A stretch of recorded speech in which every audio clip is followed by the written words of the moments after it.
যদি আমি বলি যে ভীষণ গুরুত্বপূর্ণ, যার জন্য হয়তো যেটা বলে না ইংলিশে উনি স্যালভেশন পান, উনি জীবনটাকে অন্যভাবে দেখতে শেখেন, তিনি ছিলেন শ্রী রামকৃষ্ণ পরমহংস।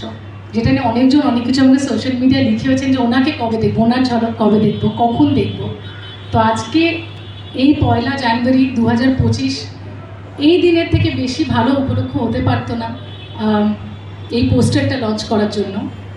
ঠাকুরের আশীর্বাদ নিয়ে এই পোস্টারটা লঞ্চ করা, এবং যেইটুকু ভুল ত্রুটি হয়ে থাকে আমি বলবো আমাদেরকে প্লিজ ক্ষমা করে দেবেন।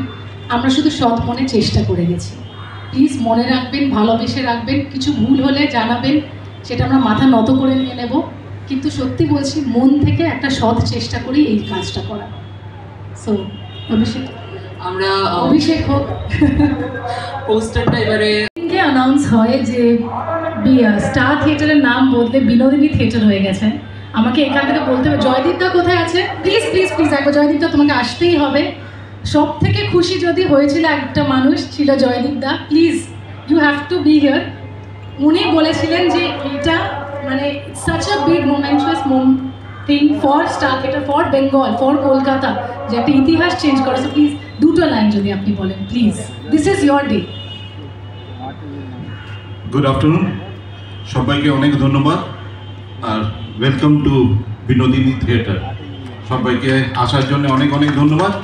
টিম বিনোদিনী, আমি যেদিনকে শোনার পর থেকে আমি বলেছি, একটাই রিকোয়েস্ট করেছিলাম যে যেহেতু এটা আমাদের কাছে একটা বড় প্রাপ্তি, একটা বড় প্রাইড, অবশ্যই আমাদের মাননীয় মুখ্যমন্ত্রীকে অনেক অনেক ধন্যবাদ তিনি এই নামকরণটা দেওয়ার জন্যে। তবে আমি এটা দেব এন্টারটেনমেন্ট বা আমাদের অন্য প্রডিউসার যে আছে নেই বলে আমি প্রতীককে আমি বলতে পারছি না বলে রুক্মিণীকেই রিকোয়েস্ট করছি যে এখানে প্রিমিয়ার শোটাও যাতে এখানেই হয়। সুতরাং আমরা সেই হিসেবে থ্যাংক ইউ। সুতরাং তাহলে আমি প্রেস বন্ধুদেরও এখানে পাবো, আর আশা করছি এই হেরিটেজ প্রপার্টিটাকে আরও উচ্চমানে আমরা নিয়ে যেতে পারবো। এরকম সিনেমা ভবিষ্যতে আসতে থাকবে। অনেক অনেক ধন্যবাদ টিম বিনোদিনীকে, অনেক ধন্যবাদ আমাদের তরফে। Thank you. যখন বিনোদিনীর মতো সাবজেক্ট আমাকে রাম বলে, তখন একটা জিনিস জানতাম যে এইটা না একটা বিগ ক্যানভাস, একটা বিগ বাজেটের ছবি। এই স্বপ্নটাকে who will back it up, কে করবে, কে আমাদেরকে সাপোর্ট করবে। প্রচুর যেটা বললাম না, সিঁড়ি দিয়ে ওঠা নামা হয়েছে, প্রচুর টানাপড়ান হয়েছে। প্রডিউসার অনবোর্ড ছিল বম্বে থেকে, কোভিড এলো, সে চলে গেল। তারপরে আবার তারপরে আমার ভালো যে হবে না, আবার নতুন প্রডিউসার এলো, আবার সে পালিয়ে গেল। এরকম করতে করতে যতবারই হচ্ছে বলছে একটা নারী কেন্দ্রিক ছবি এত বড় বাজেটে, একটা হিরোর বাজেটে একটা হিরোইনের ছবি কিভাবে হতে পারে, সেটাও বাংলায়। কিন্তু আমায় বলতে হবে যে একমাত্র মানুষ যে আমার সঙ্গে যে স্বপ্নটা আমাকে দেখিয়েছিল ওয়াজ রামকমল মুখার্জি, এবং বলেছিল যেটা হবেই। আমার এখনও মনে আছে 2022-এর শেষ, তখন রামের টিম থেকে আমাকে একটা মেসেজ আসে যে তোমাকে স্ক্রিপ্টটা আমরা মেল করে দিয়েছি, আমরা আর পারছি না, প্রায় 3 বছর হয়ে গেছে, কেউ একটা নারী কেন্দ্রিক ছবিতে কেউ ইনভেস্টই করতে চাইছে না, কেউ বিশ্বাসই করে না। আমি বললাম যে এটা নারী কেন্দ্রিক ছবি, রুক্মিণীর ছবি কেন, এটা তো বিনোদিনীর ছবি, বিনোদিনীর আত্মকথা, বিনোদিনীর গল্প, সেটাই কেউ বিশ্বাস করছে না। বলছে না, কিন্তু তুমি বিশ্বাস করেছো, তুমি ছবিটা বানিয়ে নাও, তুমি এটা করে নাও, আমরা মেল করে দিয়েছি। রাম বলেনি, রামের একজন অ্যাসোসিয়েট আমাকে ফোন করে বলেছিল। আমরা 2 মিনিট বসে গেছিলাম, আমি নেক্সট কলটা রামকে করি। আমি রামকে বলেছিলাম যে রাম, বিনোদিনী করা কিন্তু আমার স্বপ্ন ছিল না, এই স্বপ্নটা 2019 সালে তুমি আমায় দেখিয়েছিলে। আর তার থেকেও বড় স্বপ্ন ছিল কোথাও না কোথাও শুধু সিনেমাটা করা না, তাকে তার যোগ্য সম্মানটা, তার স্বীকৃতিটা ফিরিয়ে দেওয়া, যেটা হয়তো আজ এই মুহূর্তে আমরা সবাই বুঝতে পারছি। সো আমি বলছিলাম যে এই ছবিটা আমি করবো না, যদি আমি করি তাহলে আমি রামকমল মুখার্জির সঙ্গেই রুক্মিণী মাইত্রা করবে, তখনই সে বিনোদিনী দাসী হবে, নয়তো হবে না। আমার এখনও মনে আছে যে চৈতন্য মহাপ্রভুর পোস্টারটা বেরোয়, আমি লুকিয়ে লুকিয়ে করেছিলাম ওই যে পোস্টারটা। তখন আমি সুইজারল্যান্ডে শ্যুট করছি, আর তখন লুকিয়ে গিয়ে আমি পোস্টারটা শ্যুট করেছিলাম, কাউকে বলে, কেউ জানতো না, দেবও জানতো না অ্যাকচুয়ালি।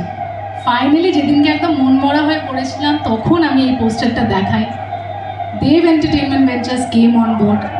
হঠাৎ করে প্রমোদ ফিল্মস, প্রতীক চক্রবর্তী যে এই মুহূর্তে নেই আমাদের সঙ্গে, I am really missing both Pratik as well as Dev, যারা এই স্বপ্নটাকে ব্যাক করে এবং ফাইনালি বিনোদিনী হয়, ফ্লোরসে যায় এবং আমরা 2023-এ বিনোদিনী শ্যুট করি।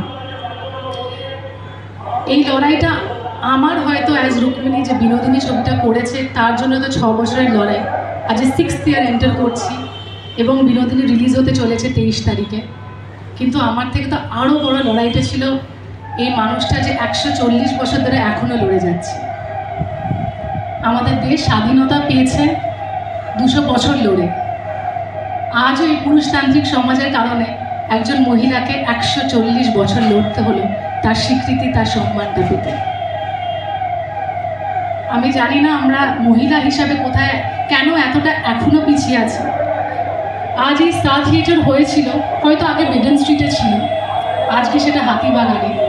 কিন্তু যখন প্রথম হয় 50,000 টাকার জন্য গুরমুখ রায়ের কাছে বিনোদিনী দাসীকে নিজেকে সমর্পণ করতে হয়েছিল শুধুমাত্র থিয়েটারের জন্য।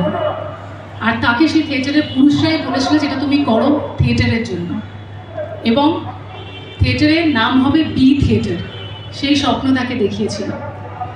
কিন্তু তারপর একটা অপরাধ, একটা অন্যায় তাকে বলে যে না, কিন্তু বিনোদিনীর নামে, একটা মহিলার নামে এবং তার জন্ম যেখানে, তার কর্ম যেটা, সব কিছু মাথায় রেখে তাকে বঞ্চিত করা হয়। অ্যান্ড আজ আমি শুধু এটা বলবো না যে বিনোদিনী সিনেমার কারণে, সেটা একদমই ভুল হবে। অবশ্যই একটা দিদির কাছে ইচ্ছা প্রকাশ করেছিলাম, অনুরোধ করেছিলাম, কিন্তু একজন মহিলা হয়ে আর একজন মহিলার কথা, একজন নারীর কথা বুঝে উনি যেটা করে দিলেন এবং এত দ্রুতভাবে করে দিলেন, ইতিহাসকে পাল্টে দিলেন, একটা নারীকে তার যোগ্য সম্মান দিলেন। অসংখ্য ধন্যবাদ। এটা শুধু বিনোদিনী দাসীর জয় নয়, এটা আমাদের টিম বিনোদিনীর জয় নয়, এটা শুধু মাত্র আমাদের মাননীয় মুখ্যমন্ত্রীর জয় নয়, এটা আমাদের নারীদের জয়, আমাদের সমাজের জয়। করে আমাদের এন্টায়ার গল্পটা বললো যে আই ওয়াজ সো টাচড। আমরা আজকে অত্যন্ত আনন্দিত এবং কি বলবো, আপ্লুত যে শুধুমাত্র বাংলা ছবিতে আমরা সুর করবার সুযোগ পেয়েছি রামদার জন্যে এবং যারা আমাদের প্রডিউসার্স তাদের জন্যে। শুধু তাই নয়, যে কাজটা করলাম সেই কাজটা এমন একজন আর্টিস্টকে সেলিব্রেট করা হলো, উদযাপন করা হলো, যে মানুষটা সত্যিই একজন কালোজয়ী মানুষ এবং তার কথা, তার কীর্তির কথা আমাদের অনেক দিন ধরে জানা এবং সঠিক অর্থে বোঝার অপেক্ষা ছিল। আমরা অনেকেই জানতাম না। ইনফ্যাক্ট এই ছবিটার স্ক্রিপ্ট শোনার সময় এমন অনেক ঘটনা আমরা শুনলাম যেগুলো আজও আমাদেরকে এত ইন্সপায়ার করে। কারণ বিনোদিনী দাসী শুধুমাত্র একজন থিয়েটারের রিফর্মার ছিলেন তা নয়, তিনি অনেকগুলো ক্ষেত্রে পথিকৃৎ ছিলেন এবং সুর করার ক্ষেত্রে আমাদেরকে অ্যাবসলিউটলি যে লিবার্টি রামদা দিয়েছেন, যে it is a story telling. এবং রামকমল মুখোপাধ্যায় এত সুন্দরভাবে একটা স্টোরিকে ড্রামাটাইজ করেছেন এবং আমাদের কাজটা অনেক বেশি সুন্দর করবার মতো একটা সুযোগ করে দিয়েছেন। বিনোদিনীর একেবারে ছোট বয়স, পুঁটি 7-8 বছর বয়স থেকে একদম বৃদ্ধ বয়সের বিনোদিনী। ফলে আমরাও এই এন্টায়ার মিউজিক্যাল জার্নিতে বিনোদিনীর কণ্ঠ অনেকবার পরিবর্তন হয়েছে এবং সেই কণ্ঠে এক্সপিরিয়েন্স লেগেছে, সেই কণ্ঠে নানান অনুভূতির ছোঁয়া লেগেছে, সেগুলো আপনারা শুনবেন। আমি আজকে আস্তে আস্তে সত্যি যেটা ভাবছিলাম এবং খুব শিহরিত হচ্ছিলাম, যে এই সিনেমার একটা ছোট্ট অংশ আছে, আমি রামদার অনুমতি নিয়েই বলছি, I am not revealing everything, যেখানে বিনোদিনী ঠাকুরের পায়ের কাছে বসে এবং ঠাকুর প্রায় শেষ শয্যায়, এবং আমরা সবাই জানি সেই ঐতিহাসিক মুহূর্ত যেখানে নটি বিনোদিনী একজন সাহেব সেজে ঢোকেন এবং ঠাকুর সেখানে বলছেন যে কিছুদিন আগে কল্পতরু উৎসব হলো এবং সবাই এলেও সবাই এত কিছু চাইলো, মা তুই এলি না কেন?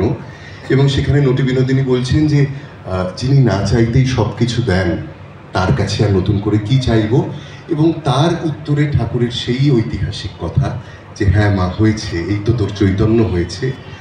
আমার মনে হলো যে 140 বছর পর কোথাও নটি বিনোদিনীর সেই চাওয়া যেন ঠাকুরের কৃপায় সেই কল্পতরু উৎসবে আজকে পূর্ণ হলো। বি থিয়েটার, বিনোদিনী থিয়েটার হলো স্টার থিয়েটার।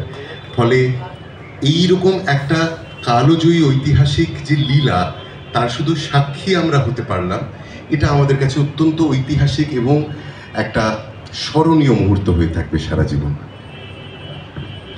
এই যে ফিল্ম, ছবি কিভাবে সোসাইটিকে ইম্প্যাক্ট করে তার একটা এক্সাম্পল বিনোদিনী আজকে হয়ে রইল।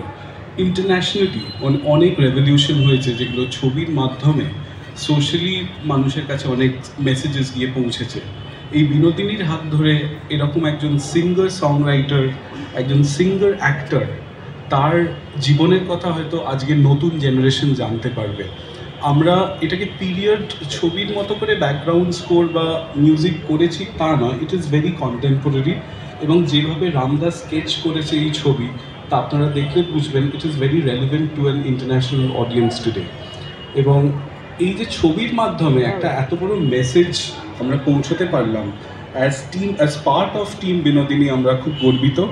এবং এত সুন্দরভাবে আমাদেরকে সাপোর্ট করেছেন প্রডিউসার দ্বয় এবং রামদার, আমাদের গাইড করেছেন, যে আমরা খুব আপ্লুত as music directors to compose for this movie. Thank you.